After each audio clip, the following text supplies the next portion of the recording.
We begin on Christmas Eve. We see Frank and Laura Harrington, together with their children, Richard and Marion, who is accompanied by her boyfriend Brad, are driving to Boston to celebrate the holiday with relatives. Frank is not very excited to visit his wife's family, and they are running late, which makes him extremely irritated. After some hours of night travel, all the passengers end up falling asleep. Frank tries to stay awake and focused on the road but soon begins to doze off as well. The car skids, but fortunately, the family is fine, and Frank gets out to inspect the damage. Suddenly, Laura notices that they have stopped on an unfamiliar road, not on the usual highway. Frank explains nervously that he decided to take a shortcut for a change since he was getting sleepy on the highway. Once he confirms that the car is okay, Frank gets back behind the wheel and continues the journey. Richard gets bored and starts making some crude jokes about Marion and Brad. Laura tries to calm her son and suggests that they all sing Jingle Bells together to distract themselves from the little squabbles. Suddenly, Frank slams the brakes, claiming to have seen a woman in white in the forest. They look for a moment but don't see anyone there. Out of nowhere, the woman appears next to the car with a wound on her forehead, as if she needs help and is apparently carrying a baby. Frank tries to speak to the stranger, but she remains silent. Then, Frank assumes that she may have been in an accident and gets out of the car to help. There is no cell signal in the forest, so Frank suggests going back to the cabin they passed recently to look for a phone. The father asks his son to give his seat to the woman, but Richard is not very willing to walk along the deserted road. Fed up with the endless arguments, Marion decides to get out instead of Richard and gives her seat to the woman. While Marion walks back to the cabin, Laura tries to talk to the stranger again, but the woman continues to remain mysteriously silent.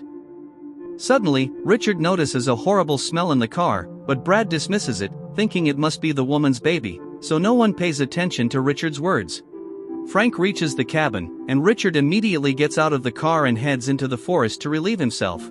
Meanwhile, Frank and Laura explore the strange roadside cabin. Brad is left alone in the car with the woman in white and tries to start a conversation, asking about her husband and child. Not receiving any answers, Brad decides to tell her that he plans to propose to his girlfriend today. However, he is unaware that the woman, while walking along the road, is rehearsing her speech about breaking up with him. Frank and Laura finally find a phone in the cabin and dial emergency services, but the phone is out of service. Suddenly, the woman in white says that her daughter's name is Amy and then hands the baby to a perplexed Brad, who wonders how the child can breathe under such a thick blanket. However, the woman in white smiles and says that Amy does not breathe. Brad is shocked by the woman's strange jokes and decides to look at Amy, but instead of a baby in the blanket, he sees a terrifying red entity. Brad screams in horror, and his terrified screams bring Frank, Laura, and Richard running to the car. However, when they reach the car, neither Brad nor the woman in white can be found. Suddenly, Marion, still walking along the road, notices a black vehicle passing by and sees Brad in the back seat asking for help. Shocked, Marion runs to her parents and says that Brad is being taken somewhere. The family immediately begins to search for Brad. Frank drives at high speed, but they don't spot any cars. Suddenly, he stops the vehicle, grabs a flashlight, and gets out. On the road, he discovers Brad's body. The family follows the father, and upon seeing Brad, Marion becomes ill and faints, so Richard takes his sister to their father's car and then goes back to help get Brad's phone. Laura tries to call emergency services, but instead of first responders, she hears a woman's voice asking for help. Back in the car, Laura tries to bring Marion back to her senses, but the girl remains in shock. Richard, whom Frank entrusted with dragging Brad to the side of the road, informs them that whoever attacked Brad clearly used an axe or chainsaw. He is also worried about the fate of the woman in white, but Frank believes they cannot help and suggests going to the police station. Laura thinks they should go back to the highway, but Frank is sure they will reach the local sheriff in just 15 minutes. Suddenly, Frank notices a sign indicating a place called Market, which he has never heard of and is not marked on the map. Unable to think of a better plan, Frank decides to go there. After some time, Richard notes that there is not a soul on the road besides them, and all watches stopped exactly at 7:30. He finds this very strange and speculates that aliens are responsible, but their parents do not take his words seriously. Suddenly, Marion, still dazed, starts singing Jingle Bells, startling the whole family. Frank asks her to stop, but Laura hopes this will help her daughter feel better and sings along with her. 10 more minutes pass, but there is still no sign of Market. Suddenly, Frank spots a black baby stroller in the middle of the road and stops the car. Richard gets out of the car to check the stroller and decides to scare his parents by pretending something is pulling him inside. After the prank, the parents get out, but there's nothing in the baby stroller. Laura asks Frank to admit they are lost and suggests turning back. However, Frank is convinced that Market is very close, so he intends to continue the journey. Meanwhile, Richard tries to talk to Marion, but she does not respond to her brother's words and continues to look silently at a fixed point. Dejected, Richard gets out of the car and suddenly finds the baby stroller back on the road. This terrifies the whole family. Frank pushes the stroller off the road again, and they get back in the car and continue driving. Laura finds it very strange that they haven't seen any towns, motels, or gas stations throughout the journey. Frank speculates that they are driving on one of the closed Forest Service roads, but this does not reassure Laura. Frank, irritated, decides to turn on the radio, but instead of music, they hear terrifying screams of children. Horrified, Frank immediately turns off the radio and blames his wife for having to suffer through Christmas because of her relatives. Anger consumes Frank, and he hopes to get off this cursed road as quickly as possible. However, the vehicle has a flat tire, and Frank slams on the brakes. It is at this moment that Marion confesses she is pregnant, and Richard reveals that he was smoking a little weed. Frank decides to distract himself from the ongoing shocks and goes to change the tire. Richard returns to the forest to relax and smoke. Suddenly, the woman in white appears before him, kisses him, bites his lower lip, and then scares him even more. Meanwhile, Frank finishes the task and calls Richard to continue the journey. At this moment, the black vehicle appears on the road again, taking Richard. This time, the family tries to chase the mysterious car but to no avail. Soon, they find the body lying on the road. The horrific sight shocks Laura, and she begins to gradually lose her sanity. She runs to her son and suddenly tells Frank that Richard's real father is not him, but her friend Alan Rickson. Frank takes his out-of-control wife back to the car, and then along with his daughter, they empty the trunk and the presents and place Richard's body inside. Marion decides to keep only the shotgun, which was meant to be used for self-defense by Laura's brother. Frank and Marion return to the car, and in the meantime, Laura completely loses touch with reality. The family passes by the market sign again, but Frank is no longer sure that they will find it. He fears that the woman in white will catch up with them and recalls a story he heard in childhood, once when a couple was returning home from a wedding when they picked up a girl on the side of the road and put her in the back seat of the car.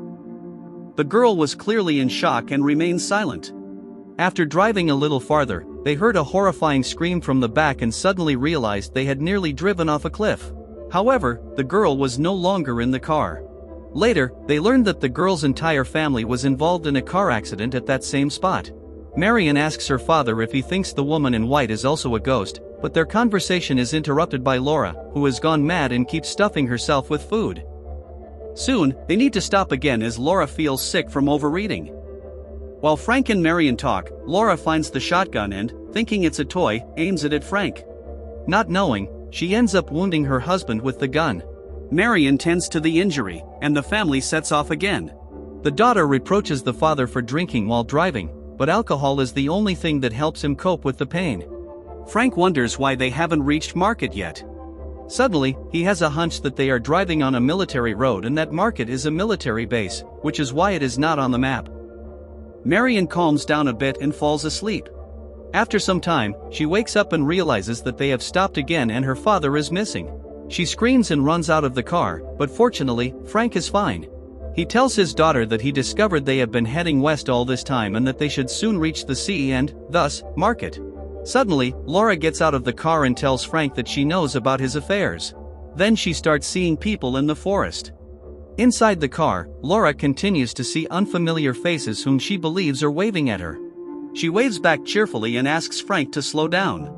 Suddenly, among the apparitions, she spots Janine, her friend who passed away about 20 years ago. Frank tries to convince his deranged wife, explaining that there is no one in the forest, but Laura doesn't believe him. Wanting to see Janine, Laura jumps out of the moving car, forcing Frank to stop abruptly. He and his daughter immediately get out of the vehicle, but Laura is nowhere to be found. Suddenly, from a distance, they spot the same black car again. Enraged, Frank grabs the shotgun and shoots at the car, after which it retreats, and instead of the car, Laura emerges from the darkness. Frank and Marion find a huge wound on her back. Laura continues talking as if nothing happened, but soon faints and deliriously drifts away from the world of the living. Devastated by grief, Frank picks up the shotgun and is about to use it, but Marion begs her father not to do this, as she has no one left but him. Frank lowers the shotgun but grimly states that the woman in white will eventually catch them. Marion tries to convince herself and her father that everything will be okay and insists that they need to keep going without stopping so that the woman in white cannot catch up with them. Marion takes over Frank's driving and they continue with Laura in the back seat. Frank keeps drinking, but Marion snatches the whiskey bottle from him and throws it out the window, claiming that alcohol only intensifies his fear. Frank notes that they should have reached the coast long ago, but Market is still not in sight. Suddenly, he suggests they stop the car and try to walk through the forest to see if they can get somewhere. They leave the car on the road and, facing their fears, enter the forest. Frank stumbles over a barbed wire fence and spots a distant light. Filled with hope, they move toward it, but soon become disappointed as they find themselves back at the car. An enraged Frank notices that the car's headlights are on and cannot understand who turned them on. Just to be sure, he removes Laura's cloth but confirms that she's not the one who turned on the lights. They return to the car, and Frank decides to make a list titled "Things I Aim to Do When All This Is Over." However, they suddenly stop again and find themselves back in the same wooden cabin where they first encountered the woman in white. Frank orders Marion to fetch the flashlight, and he checks the cabin again. Suddenly, the woman in white appears behind him. Marion rushes to her father's screams and calms him down. They return to the car, and Frank suddenly remembers his whiskey. Marion reminds him that he threw it away, and Frank explodes with rage, hitting her until she loses consciousness. Within seconds, he realizes what he has done and puts Marion back in the car. Then, spotting the woman in white entering the forest, he grabs the shotgun and chases her. Soon, Marion regains consciousness and notices numerous terrifying shadows surrounding the car. She also hears a feminine voice outside telling her that her father is already dead. Terrified, Marion takes the wheel and drives away, but the car soon runs out of fuel. Marion is forced to continue on foot and, after a while, discovers her father's body hanging from the trees. The girl desperately begs the woman in white to stop playing with her and suddenly finds her family's bodies in black bags on the road. Then, the black vehicle stops nearby, and the woman in white appears, saying that Marion is no longer needed. The stranger gets into the Cadillac and drives away. Suddenly, a bright light hits Marion from behind. She turns around and sees the scene of the accident again, after which Marion wakes up in the hospital. She has been in a coma for several hours, but now she is fine, and so is her baby. It turns out that when Frank fell asleep at the wheel, he crashed into an oncoming car, which contained a mother and child.